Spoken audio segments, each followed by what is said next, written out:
ओम श्री परमात्मने नमः। वीर असुर बालक बर्बरीक की कथा।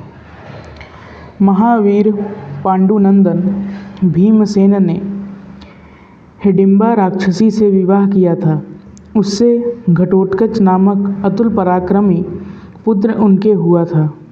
घटोत्कच ने भगवान श्री कृष्ण के आदेश से भौमासुर के नगरपाल सूरदानव की परम सुंदरी कन्या कामकटनकटा से विवाह किया।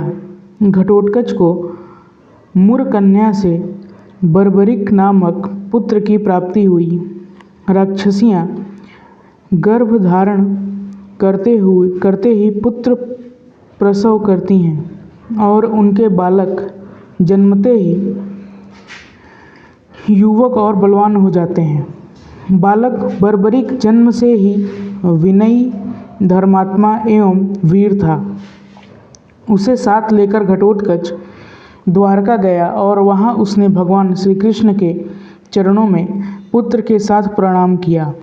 हाथ जोड़कर बर्बरीक ने भगवान से प्रार्थना की, आदिदेव माधव, मैं मन, बुद्धि और चित्त की एकाग्रता से आपको प्रणाम करता हूँ। पुरुषोत्तम, संसार में जीव का कल्याण किस प्रकार होता है?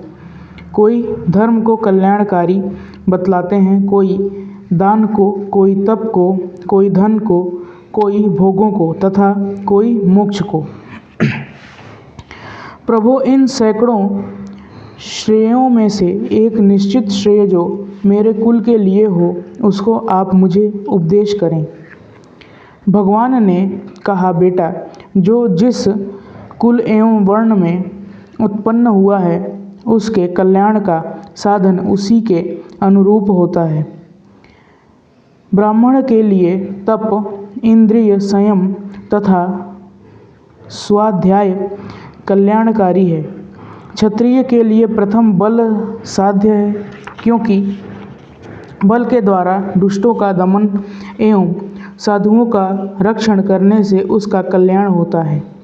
वैश्य पशुपालन, कृषि तथा व्यापार से धन एकत्र करके दान करने से कल्याण भाजन होता है। शूद्र तीनों वर्णों की सेवा करके श्रेय का भागी बनता है। तुम क्षत्रिय कुल में उत्पन्न हुए हो, अतएव पहले तुम अतुलनीय बल की प्राप्ति का उद्योग करो। भगवती शक्ति की कृपा से ही बल की प्राप्ति होती है, अतः तुम्हें शक्ति रूपा देवियों की आराधना करनी चाहिए। बर्बरीक के पूछने पर भगवान ने उसे महिसागर संगम तीर्थ में जाकर देवर्षि नारद द्वारा वहाँ लाई गई 9 दुर्गाओं की आराधना का आदेश दिया। तदंतर 3 वर्ष तक आराधना करने पर देवियाँ प्रसन्न हुई।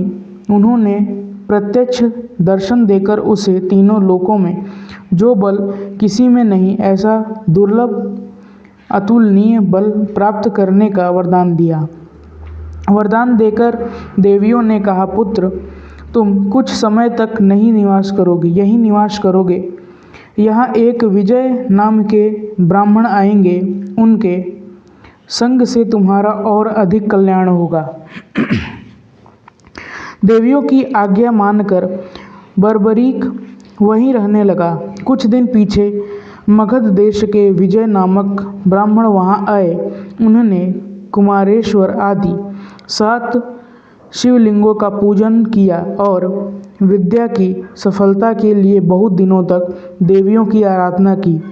देवियों ने स्वप्न में उन्हें आदेश दिया, तुम सिद्ध माता के सामने आंगन में संपूर्ण विद्याओं की साधना करो, हमारा भक्त बर्बरीक तुम्हारी सहायता करेगा। विजय ने भीमसेन के पौत्र बर्बरीक से प्रातः काल कहा, तुम निद्रा रहित एवं पवित्र होकर देवी के स्तोत्र का पाठ करते हुए यहीं रहो, जिससे जब तक मैं विद्याओं का साधन करूं तब तक कोई विघ्न न हो। विजय अपने साधन में एकाग्रचित्त से लग गए और बर्बरीक सावधानी से रक्षा करता खड़ा रहा।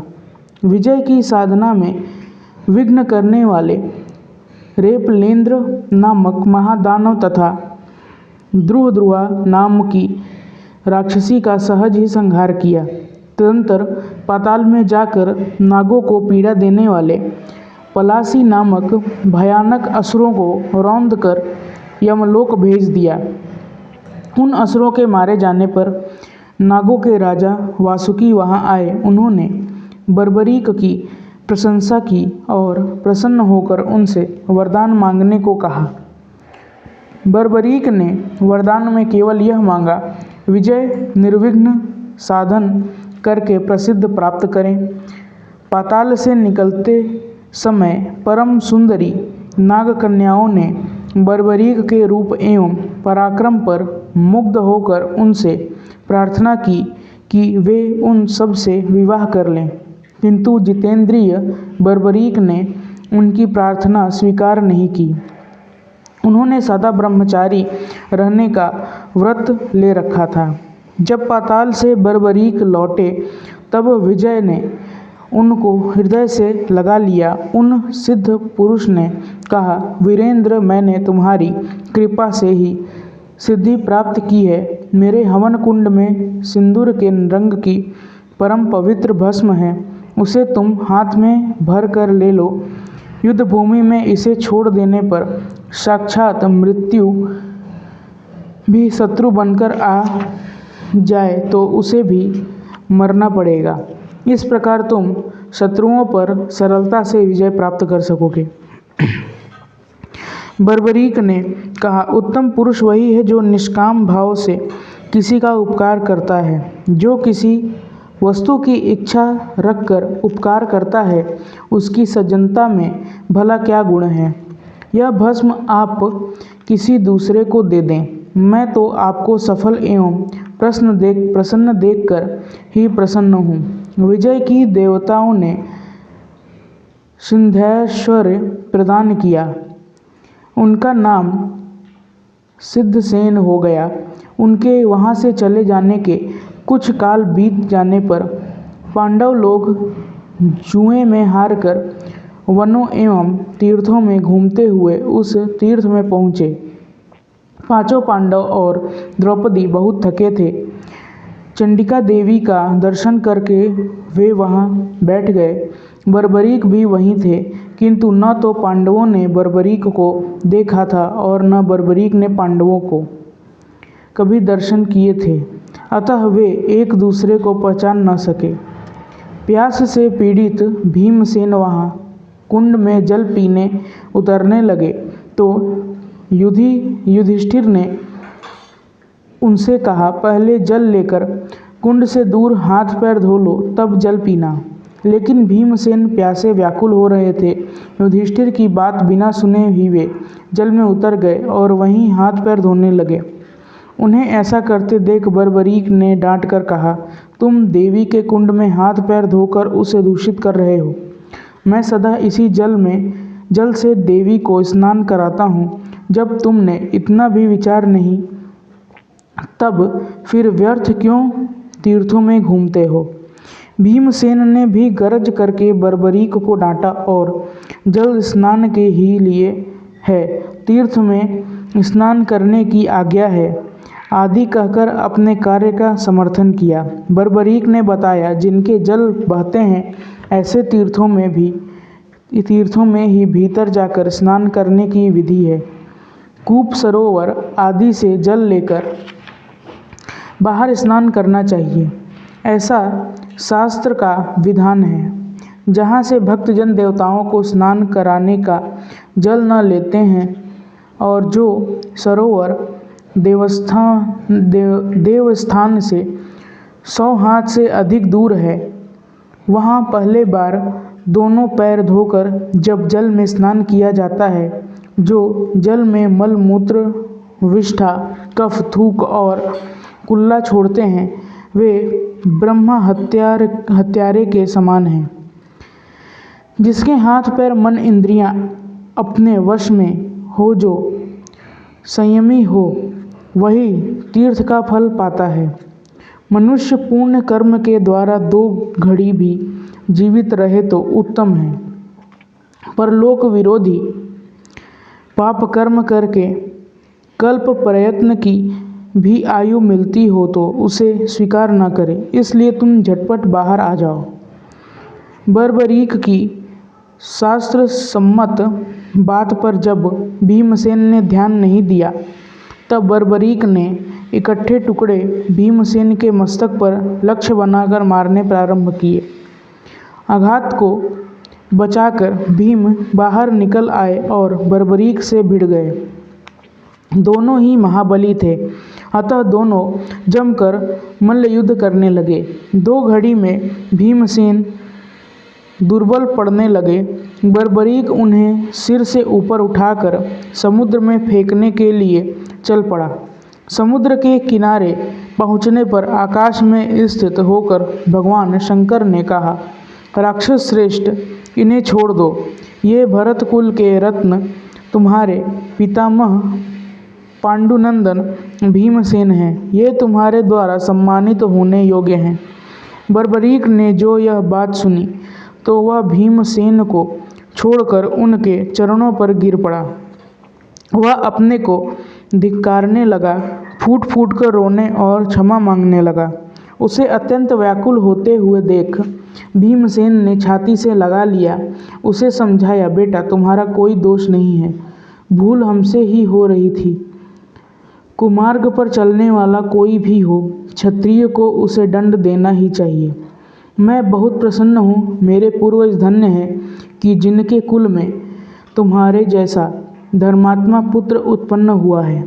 तुम सत्पुरुषों द्वारा प्रशंसनीय हो।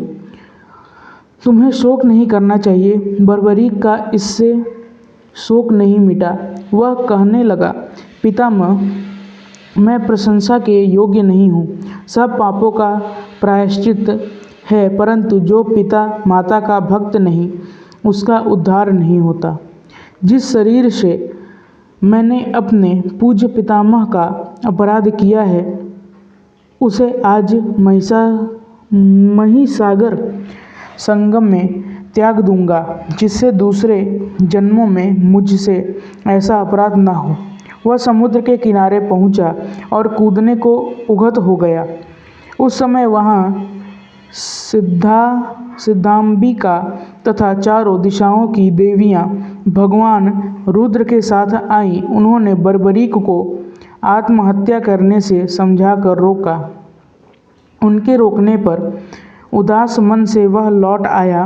पांडवों को उसके पराक्रम को देखकर बड़ा आश्चर्य एवं प्रसन्नता हुई।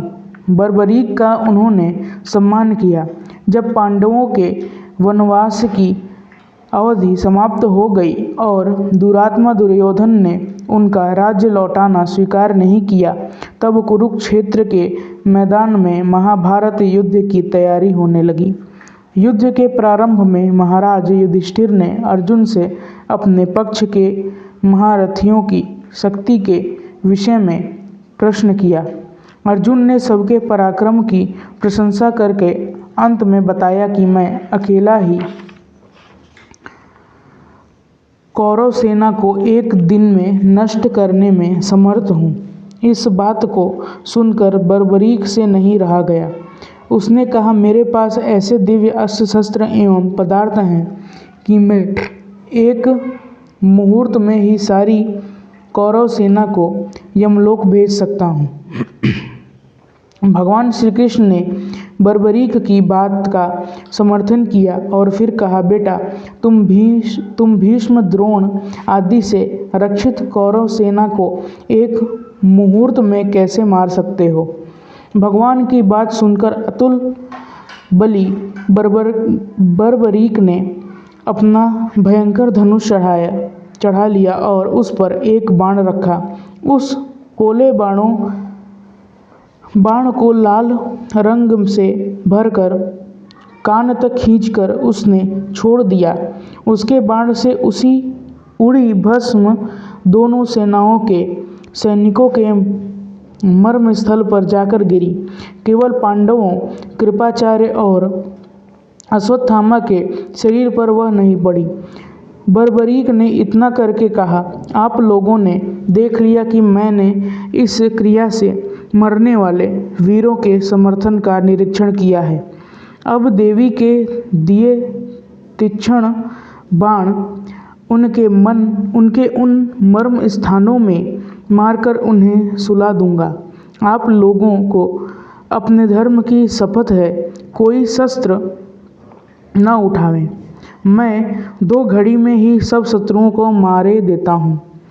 बर्बरीक अतुल बली था, धर्मात्मा था और विनयी भी था, किंतु इस समय अहंकारवश धर्म की मर्यादा तोड़ दी। दोनों सेनाओं के अनेक वीरों को देवताओं से, ऋषियों से वरदान प्राप्त थे। उन सब वरदानों को व्यर्थ करने से देवता, धर्म एवं तप की मर्यादा ही नष्ट हो जाती। धर्म की मर्यादा के लिए ही अवतार धारण करने वाले भगवान श्री कृष्ण ने बर्बरीक की यह बात सुनकर अपने चक्र से उसका सिर काट दिया। बर्बरीक के मरने पर सब लोग भौचक्के रह गए। पांडव शोक में डूब गए। घटोत्कच मूर्छित होकर गिर पड़ा। उसी समय वहां 14 देवियां आईं। उन्होंने घटोत्कच तथा पांडवों को बताया कि बर्बरीक पूर्व जन्म में सूर्यवर्चा नामक यक्ष था। देवता ब्रह्मा जी के साथ जब पृथ्वी का भार उतारने के लिए मेरु पर्वत पर भगवान नारायण की स्तुति कर रहे थे, तब अहंकारवश उस यक्ष ने कहा, पृथ्वी का भार तो मैं ही दूर कर दूंगा। उसके गर्व के कारण रुष्ट होकर ब्रह्मा जी ने शाप दे दिया कि भूमि का भार दूर करते समय भगवान उसका वध करेंगे। ब्रह्मा जी के उस शाप को सत्य करने के लिए ही भगवान श्री कृष्णचंद्र ने बर्बरीक को मारा है। भगवान के आदेश से देवियों ने बर्बरीक के सिर को अमृत से सींचकर राहु के सिर के समान अजर अमर बना दिया। उस सिर ने युद्ध देखने की इच्छा प्रकट की, इसलिए भगवान ने उसे एक पर्वत पर स्थापित कर दिया और जगत में पूजित होने का वरदान दिया। महाभारत युद्ध के अंत में धर्मराज युधिष्ठिर भगवान के बार बार कृतज्ञ हो रहे थे कि उन वासुदेव के अनुग्रह से ही हमें विजय प्राप्त हुई है। भीमसेन ने सोचा कि धृतराष्ट्र के पुत्रों को तो मैंने मारा है, फिर श्री कृष्ण की इतनी प्रशंसा धर्मराज क्यों कर रहे हैं। भीमसेन ने जब यह बात कही तब अर्जुन ने उन्हें समझाना चाहा, मेरे आपके द्वारा ये भीष्म, द्रोण आदि त्रिलोकजयी सूर नहीं मारे गए, हम लोग तो निमित्त मात्र हैं। युद्ध में विजय तो किसी अज्ञात पुरुष के द्वारा हुई है, जिसे मैं सदा अपने आगे आगे चलता देखता था। भीमसेन अर्जुन की बात सुनकर हंस पड़े। उन्हें लगा कि अर्जुन को भ्रम हो गया है। ठीक निर्णय करने के लिए वे अर्जुन और श्री कृष्ण के साथ पर्वत पर गए और बर्बरीक के सिर से पूछा, बेटा तुमने पूरा युद्ध देखा है, बताओ कि युद्ध में कौरवों को किसने मारा है। बर्बरीक ने कहा, मैंने तो शत्रुओं के साथ केवल एक पुरुष को युद्ध करते देखा है। उसके बाईं ओर 5 मुख थे और 10 हाथ थे, जिनमें त्रिशूल आदि वह धारण किए था। दाहिनी ओर 1 मुख और 4 भुजाएं थीं, जिनमें चक्र आदि अस्त्र शस्त्र थे। बाईं ओर उसके जटाएं थीं और ललाट पर चंद्रमा शोभित हो रहे थे। अंग में भस्म लगी थी। दाहिनी ओर मस्तक पर मुकुट झलमला रहा था। अंगों में चंदन लगा था और कंठ में कौस्तुभमणि शोभा दे रही थी। उस पुरुष को छोड़कर कौरव सेना का नाश करने वाले दूसरे किसी पुरुष को मैंने नहीं देखा। बर्बरीक ने ऐसा कहने पर आकाश में पुष्पों की वर्षा होने लगी। भीमसेन लज्जित होकर भगवान से क्षमा मांगने लगे। भगवान तो क्षमा के समुद्र हैं। उन्होंने हंसकर भीमसेन को गले लगा लिया। भगवान ने बर्बरीक के सिर के पास जाकर कहा, तुमको इस क्षेत्र का त्याग नहीं करना चाहिए। ओम।